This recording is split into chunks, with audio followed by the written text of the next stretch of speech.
सरसिजनिलये सरोजहस्ते धवलतरांशुकगन्धमल्लशोभे भगवति हरिवल्लभे मनोज्ञे त्रिभुवनभूतिकरी प्रसिद्ध मह्यम नमो नमः। તમારા બધાનું સ્વાગત કરું છું આધ્યાત્મિક મહાશક્તિમાં।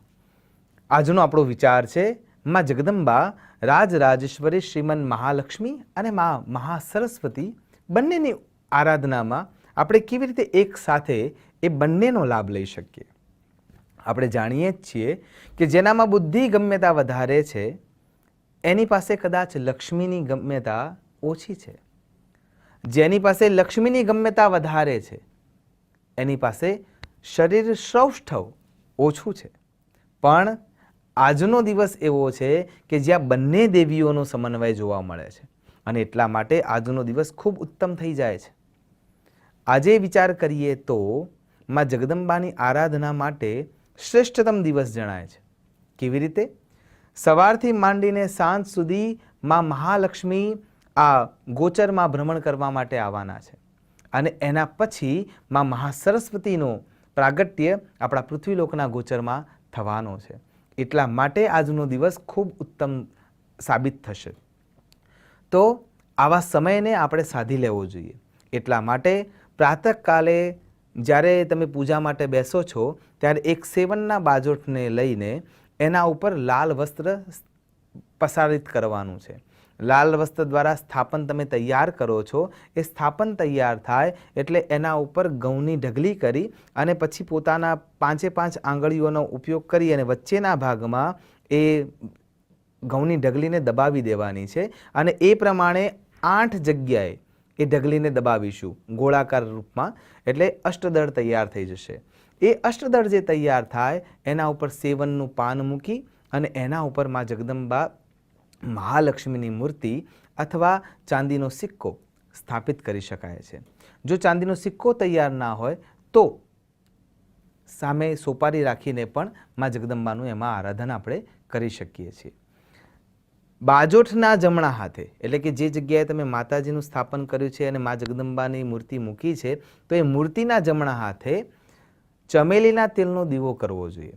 આડી વાટનો ચમેલીના તેલનો દીવો કરવો જોઈએ અને એ દીવાના નીચે પણ સેવનનું પાન રાખવું જોઈએ અને એ દીવો અખંડ રાખવાનો છે બીજા દિવસે સવાર સુધી। સામે આસન લઈ માં જગદંબાનું આરાધન કરવું જોઈએ। એમાં સૌથી પહેલું વૈદિક કર્મ જો આપણને ફાવતું હોય અથવા એનો આપણને જો અધિકાર મળેલો હોય, દીક્ષિત આપણે થયેલા હોઈએ તો શ્રી સૂક્ત દ્વારા માં જગદંબાનું આરાધન કરવું જોઈએ। હિરણ્યવર્ણામ હરિણીમ સુવર્ણમ રજતસ્રજામ ચંદ્રામ હિરણમયીમ લક્ષ્મીમ જાતવેદો મમાવહ તામ આવહ જાતવેદો લક્ષ્મી મનપગામિનીમ યસ્યામ હિરણ્યમ વિંદેયમ ગામશ્વમ પુરુષાનહમ। આવા દિવ્ય વૈદિક મંત્રોથી માં જગદંબાનું આરાધન કરવું જોઈએ।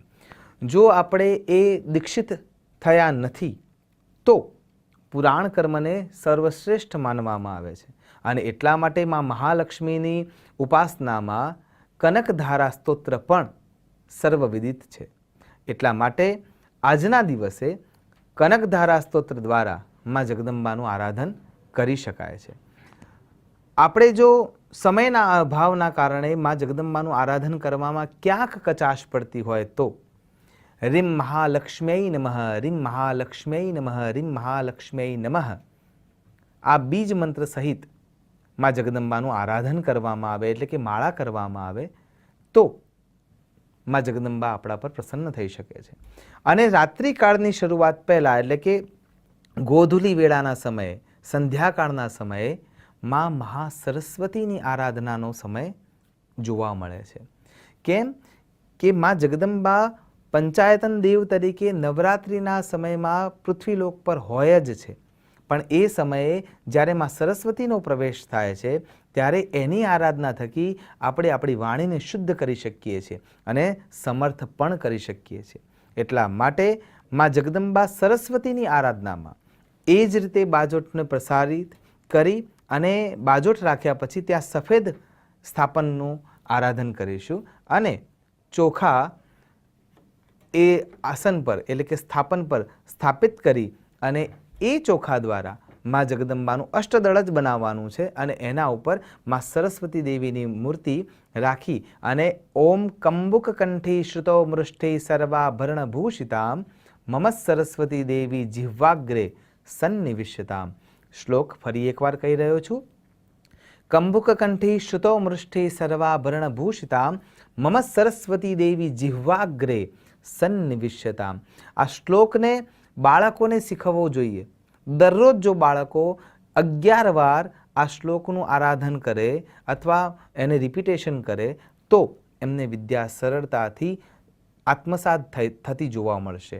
એનાથી આગળ જો વિચાર કરીએ તો ઓમ રીમ વદ વદ વાગવાદિની ભગવતી સરસ્વતી શ્રુતદેવી મમ જાડય હર હર સ્વાહા શ્રી ભગવત્યે નમઃ સ્વાહા ઠહ ઠહ ઠહ સ્વાહા. આ મંત્ર દ્વારા જો 108 વાર જપ કરવામાં આવે તો માં જગદંબા સાક્ષાત જીભના અગ્રભાગમાં બેસે છે અને વિદ્યાર્થી અવસ્થામાં હોય, કિશોરાવસ્થામાં હોય, તરુણાવસ્થામાં હોય, યુવાવસ્થામાં હોય, પ્રૌઢ અવસ્થામાં હોય કે પછી વૃદ્ધાવસ્થામાં હોય, દરેક સમયે આ મંત્રનું આરાધન કરવાથી માં જગદંબા તમારી વાણી પર બેસ્યા પછી તમારા તમામ કાર્યોને સાર્થક કરી શકાય છે. અને એટલા માટે જ્યારે આવા બંને દેવીઓનો સુબક સમન્વય જોવા મળતો હોય એ દિવસે આ મોકો ચૂકવો જોઈએ નહીં. તો કેમ જરૂરી છે મહાલક્ષ્મીની આરાધના કરવી આજે? માં મહાલક્ષ્મી ધન ધાન્ય અને સમૃદ્ધિ આપનારી દેવી છે. ભગવાન શ્રી હરિ વિષ્ણુના પગ ચાપતા ચાપતા દબાવતા દબાવતા સેવના કરતા કરતા માં જગદંબાને પોતાની ઉર્જાની સભાનતા થાય છે અને એ ઉર્જાની સભાનતા પછી લોકોના પાલન પોષણની જે જવાબદારી ભગવાન શ્રી હરિ નારાયણની છે એના અંદર દેવી સહાયક બની જાય છે અને સચરાચર જગતને પોતાના ધન વૈભવથી એ સુખ સંપદા આપતી હોય છે.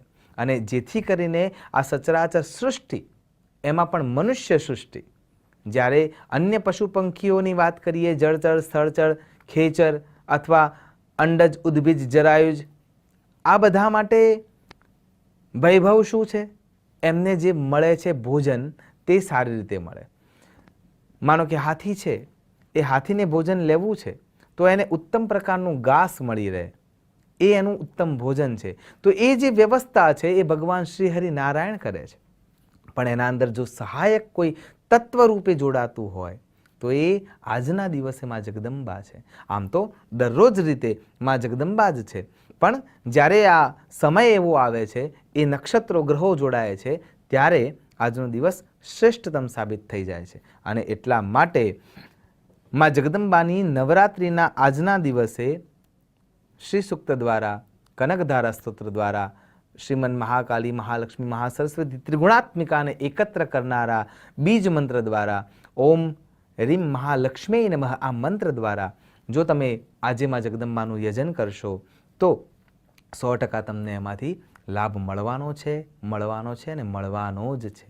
એ જ રીતે માં સરસ્વતી દેવીની જે ઉપાસના છે એમાં જ્યારે તમે માતાજીના મૂર્તિના ભાગને આગળ સ્થાપિત કર્યો છે ત્યારે એમને પ્રસાદના અંદર આજે દૂધ આપવું જોઈએ અને સાકર બાજુમાં અલગથી રાખવી જોઈએ. દૂધ અને સાકર બંનેને આગળ રાખી 5 તત્વોથી માં જગદંબાને આરાધિત કરીને જમાડવાનો ભાવ કરીએ. પ્રાણાય નમઃ, અપાનાય નમઃ, વ્યાનાય નમઃ, ઉદાનાય નમઃ, સમાનાય નમઃ. આ 5 વાયુઓ આપણા શરીરમાં આવન ગમન કરતા હોય છે અને એ વાયુઓને આપણે માં જગદંબા સરસ્વતીને સોંપીએ છીએ. અને આજના દિવસે સાંજે એવી પ્રાર્થના કરવાની છે કે હે માં સરસ્વતી, સાધનભૂતા ઈશ્વરા, અમારા મનની મતિને તમે શુદ્ધ કરનારા બનજો. અને જ્યારે તમે અમારા મનની મતિને શુદ્ધ કરશો ત્યારે અમારા વિચારો ખરેખર ઉન્નત બનશે. જેમ દૂધ છે એના અંદર કોઈ પણ દ્રવ્ય ભળી જાય તો એ પોતાના રંગને બદલી કાઢે છે. ખાલી શ્વેત રંગના જે દ્રવ્યો છે એટલે કે સાકર છે, શર્કરા છે, દહીં છે, આ જ એના રંગને બદલતા નથી. એમ અમારા મનની મતિમાં તમે એ રીતે સ્થિર થશો કે જે અમારા સાત્વિક વિચારો છે એ સાત્વિક વિચારો ક્યારેય બદલાય નહીં. આ પ્રમાણે આજના દિવસે પૂજન અર્ચન કરવું જોઈએ. આજનો દિવસ ઉત્તમ હોવાના કારણે એના વિશેની ઘટના આમ તો જોવા જઈએ તો પ્રથમમ શૈલપુત્રી ચ, દ્વિતીયમ બ્રહ્મચારિણીમ, તૃતીયમ ચંદ્રઘંટેતિ કુષ્માંડેતિ, ચતુર્થકમ પંચમમ સ્કંદમાતેતિ, ષષ્ઠમ કાત્યાયનીતિ ચ, સપ્તમમ કાલરાત્રિશ્ચ.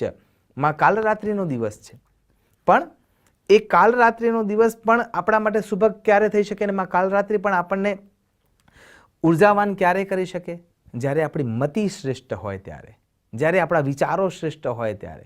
અને એ શ્રેષ્ઠતા સુધી પહોંચવું હોય તો ધનને પણ શુદ્ધ કરવું હોય તો પણ તમારે માં સરસ્વતી દેવીની આરાધના કરવી જ રહી.